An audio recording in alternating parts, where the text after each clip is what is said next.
Welcome back to Workshop Wednesday. I'm Chelsea Bussemeyer. Thanks for joining me today in my workshop. And if you think this top looks strangely like the fabric I was showing you last week, then you are right. I simply couldn't wait to make this top. It's chiffon fabric, and I did a little design detail. I did a little bit of a peekaboo or a little cutout in the back, a little tie at the top, and I will show you the exact adjustments that I made to the pattern from last week to make this top at the end of today's video. I thought it would be best to do the tutorial first so you can see the process, putting the production plan together, and then I'll show you what I changed and what was different from this fabric, the original design, to make this top with the woven fabric instead. So we'll get to that at the end of today's episode, but for right now, let's head on over to the cutting table and get started on today's sew along. So here's the pattern we made last week. If you missed last week's episode, don't worry, I'll put the link to it in the description below this video. We made these three pieces, the front, the back, and the binding for the neckline. And I was just laying out my fabric and thinking, you know, if you wanted to lay the center back also on a fold, you could easily just fold your fabric in towards each other. Here's the raw edge, or the selvage edge rather, and I've just created two folded edges where I could lay the pattern, and that would just remove the seam down the back. But today I want to have that seam down the back. I think it adds kind of a little bit of interest since this t-shirt is so long, just to have that detail. So what I'm going to do is just quickly put my pattern to the side and fold my material in half the regular way, making sure that it's nice and square. I find especially knits, they like to kind of twist within themselves. I think that's the reason why so often you also get kind of a t-shirt or something that will twist around your body, because it's just so hard to get them to be really square. I'm gonna make sure my fabric's not hanging off the edge, stretching out, and shifting my pattern pieces that way. We'll get this all straight and smooth and square. Okay, I'll pull it down so we can see the folded edge, because we'll kind of work off of there. Lay our front down, the center front first, in true knit fashion. This knit rolls really bad on the hem or the cut edge crosswise. Roll that down. And this knit I can also invert, since it's just like the solid color. It looks the same whether it's inverted or not. So I'm gonna just nestle in this second piece as close as I can. Save some fabric. And where shall we put this piece? I wanted to do it crosswise in the fabric, so I think we're just gonna scooch this one up actually and do it here along the bottom.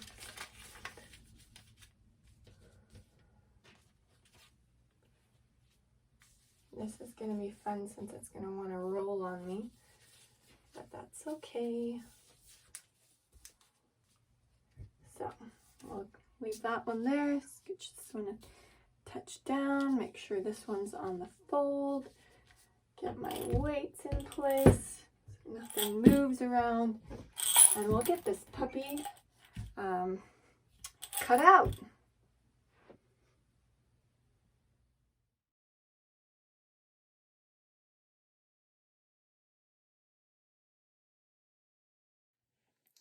Now that I've got it cut out, let's talk production plan. For this material, since it's a knit fabric, definitely going to use a ballpoint needle, a jersey needle, so that I don't damage the fabric. To close the side seam, center back, and to attach the binding shoulder seam, I'm going to use the 3-thread overlock stitch. For the hem of both the sleeve and the bottom of the t-shirt, I'm going to do the cover stitch. Now, if you know me, you know I really avoid changing both the color in my sewing machine, the thread, and switching up the stitch. And so I want to kind of put this together in both a method that will be easy to sew and also minimize the amount of times I need to switch back and forth from the overlock to the cover stitch. So what I'm going to start with is I've got my machine actually already set up, and I'm going to start by closing that shoulder seam. Next, I'm going to start from the center back and stitch on my binding. So oftentimes when you see a binding on a t-shirt, it will have a seam on one of the shoulder seams. So rather than having it in two separate pieces and having two seams, they'll just put that seam kind of as a continuation of the shoulder seam. If it's too thick, you can kind of bump it to the back a little bit. But since I've got this seam going up the center back, I'm going to close it all in one go. But I do want to have the seam allowance from the binding inside. So I'm going to start just, you know, 1.5 inches from that center back when I attach my binding all the way around the front to about 1.5 inches from the back again when I come around, so that I can just close that last little bit with the serger, finish off the binding later, and I'm just going to put it in place so that I can stitch up the back with my regular sewing machine. After I've got that neckline completely closed, I'll switch to the cover stitch so that I can hem the sleeve from underneath here all the way up and over and down the other side, and then entirely hem the front and the back separately. The side seam will still be open, but the garment will be laying flat, so it will be a lot easier to hem, and then I will finally thread it back to the 3-thread overlock, close up my side seams, and be done. So this jersey has both a right and a left side, so I want to make sure that I'm putting right sides together when I stitch this shoulder seam closed. So I'm getting these right sides together, seams lined up at the corner here, and then I'm going to just take it over to my machine. Now, if you've kind of got the process, you've got it locked and loaded after just hearing me run through it, you could definitely just skip ahead to the end to see what did I change for the chiffon version of this top, and both the technique of putting it together and the style design. Otherwise, if you'd like to sew along, make yourself your own top, then stay tuned as I piece this together. We're going to get started with the shoulder seam, and I just wanted to show you once again, always line up your edges so that the pieces cross over or match up with each other right where your seam is going to be, right where the stitch line is going to be. Especially because this binding likes to roll, I'm going to press it in half first before I put it on. So I'm making sure that the right side is out, and then lining up the edge, the raw edge, and quickly pressing it in half.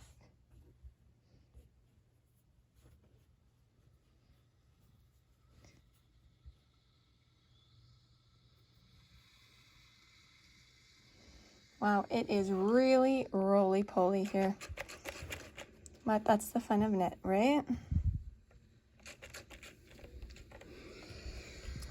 When it's pressed, it's laying really nice until I move it. I'm just going to work my way along the entire binding, pressing it nice and flat and perfectly in half before I attach it. Once again, to attach this binding, I'm going to start a little ways in to the neckline already so I can close the seam afterwards once I know how much length I actually need to go around the front of the neckline. So I'm just going to kind of tuck it under my pressure foot here and move it out of the way. As soon as I get to like a concave edge, I know I need to stretch my binding more than if it's a straightaway to really curve around. So there's no really method that I can tell you to let you know what the perfect amount is. It really depends on the fabric and the curve of your neckline. What you want to avoid though is your t-shirt getting puckery. So you don't want to ease it on or stretch your binding so much that when it shrinks back together, your t-shirt itself is puckering. So be aware of that as it comes through the back, as that will tell you if you're easing it on too tightly. If you ease it on too loose, like don't pull it enough, you'll notice that when you go to press it after you've stitched it on, that you've left too much length, because the binding itself won't lay flat and it'll kind of flop around. Just have too much length on that outer edge.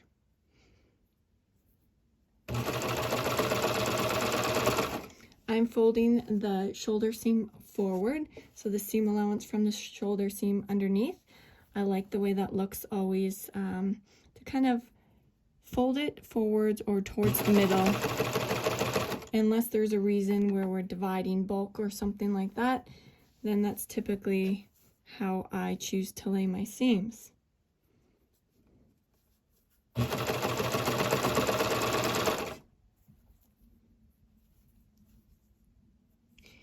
So depending on where I'm at in the neckline, I'll kind of pull the binding more or less.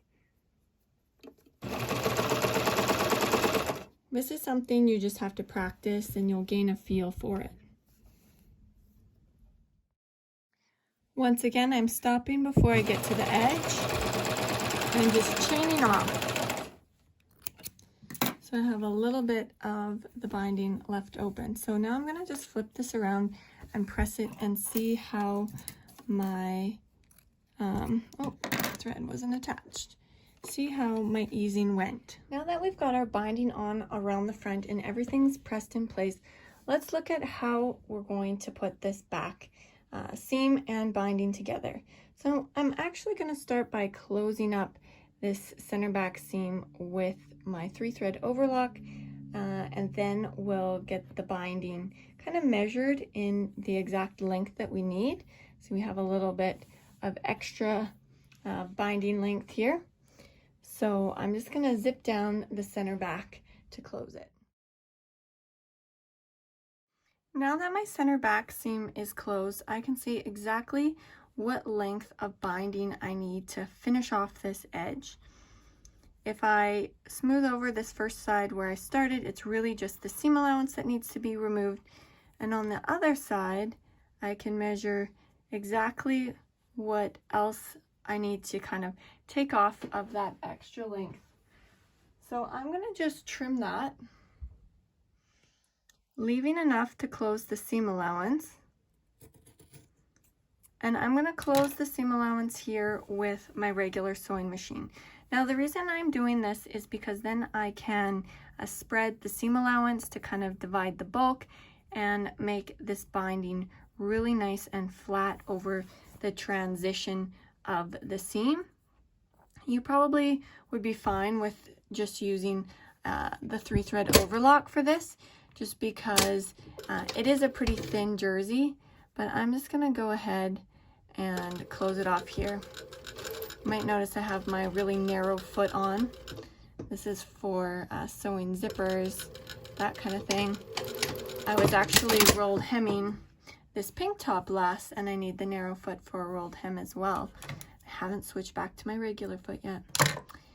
Works just fine. So here we go. I can spread the seam allowance from the binding so it's nice and flat, and then just run over the back of this binding here with my serger to finish it off. Now that the binding is completely attached around the neck, I'm just going to give it a quick little pressing, and we're going to move on to hemming the sleeves and both the front and back separately.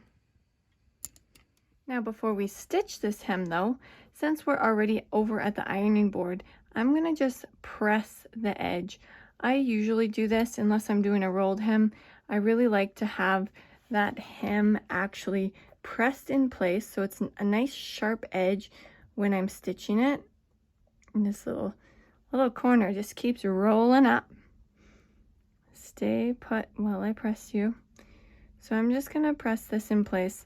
And especially if you do have a cover stitch, it's really nice too, because you have to kind of stitch from the top, so you can't really gauge the width of your seam allowance on the bottom. So if you have it already pressed in place and you know it's the right width, then you can just follow along with that sharp edge that you've already pressed into place. So I'm just gonna get both of these sleeve hems as well as the bottom of the t-shirt just pressed into place, and then we'll look at the cover stitch. Now, if you don't have a cover stitch, don't worry about it. You could do narrow binding, either the same width that you did on the top around the neckline, or you could do a thicker one or a thinner one. If you do have a curved hem like I have, it kind of has a little bit of a concave as it rounds over the hip, and a convex in the front and the back where it dips down. It might be a little trickier to put on a band, especially a wider one, like a binding. So definitely don't get too wide unless you have kind of a straight hem. But otherwise, I'm just gonna continue to move along this edge here. This is our center back seam. And I'm just having the hem of the top and the hem of the sleeve just be the same width. It's just maybe like 3/4 of an inch. Not quite 2 centimeters.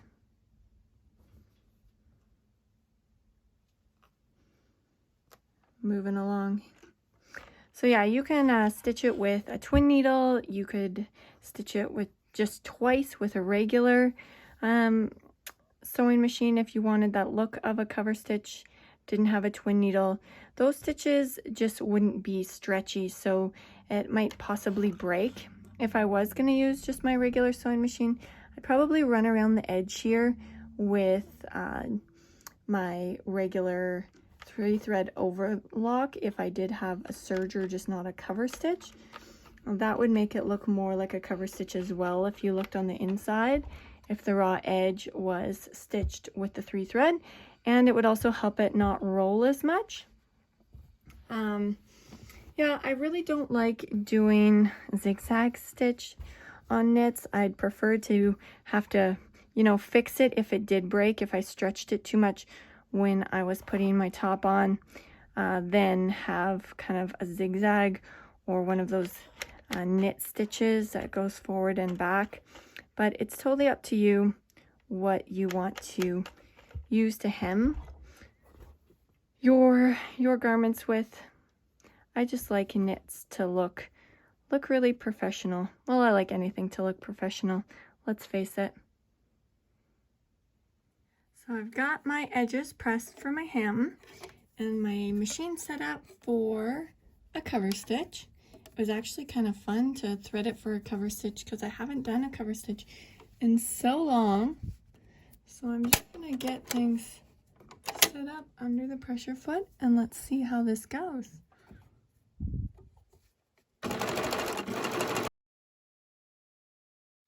Cover stitch looks great, so I'm just gonna go ahead and do all of the hemming now. Because you stitch a cover stitch from the top, it's important to just double check that you've caught the hem all the way along on all of your seams and that your machine didn't skip any stitches, because a cover stitch also can unravel if it's not chained off or locked at the right spot.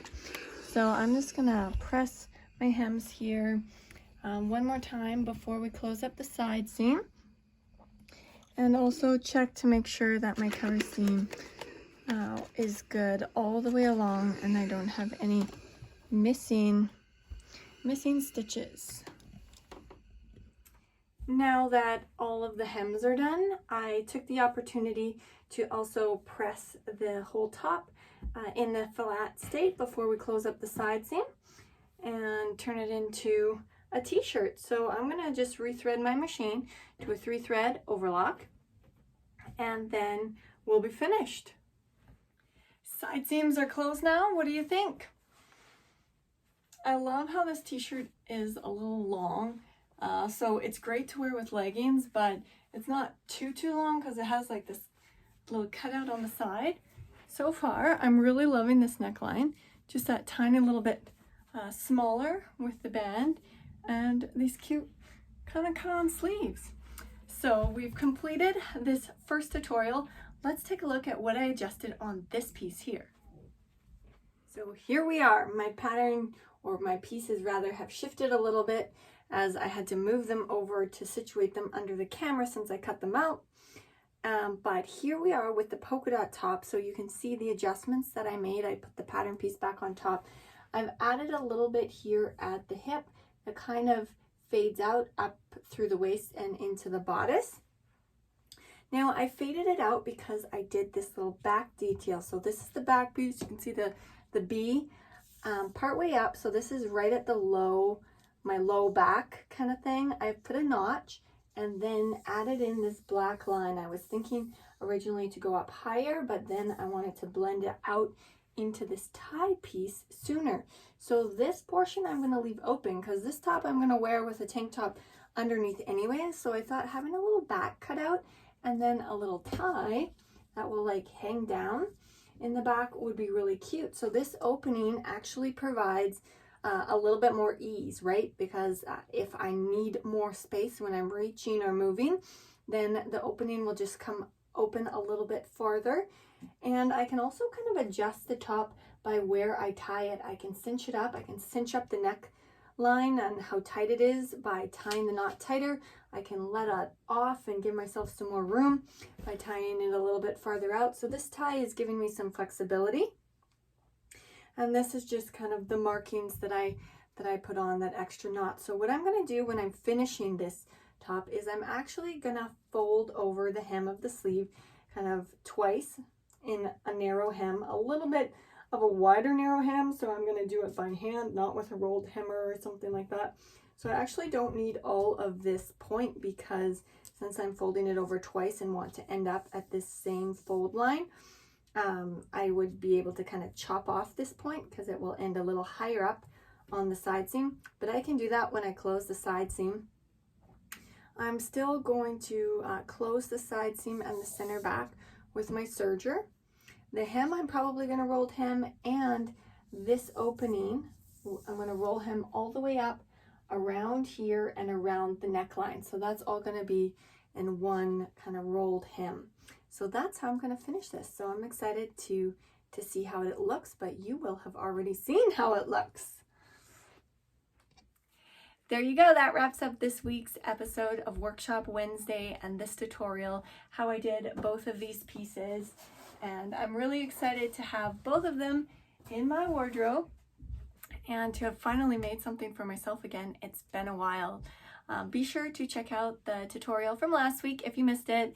It will be down in the description of this video, and I'll also pop the link for my Facebook group. If you're not already part of my Facebook group, definitely subscribe to my channel if you haven't already so you don't miss the next videos that I post. And you can for sure join my email list if you want to know about the live classes and the other goodies that you get when you're part of my email list. So until next week, take care and happy sewing.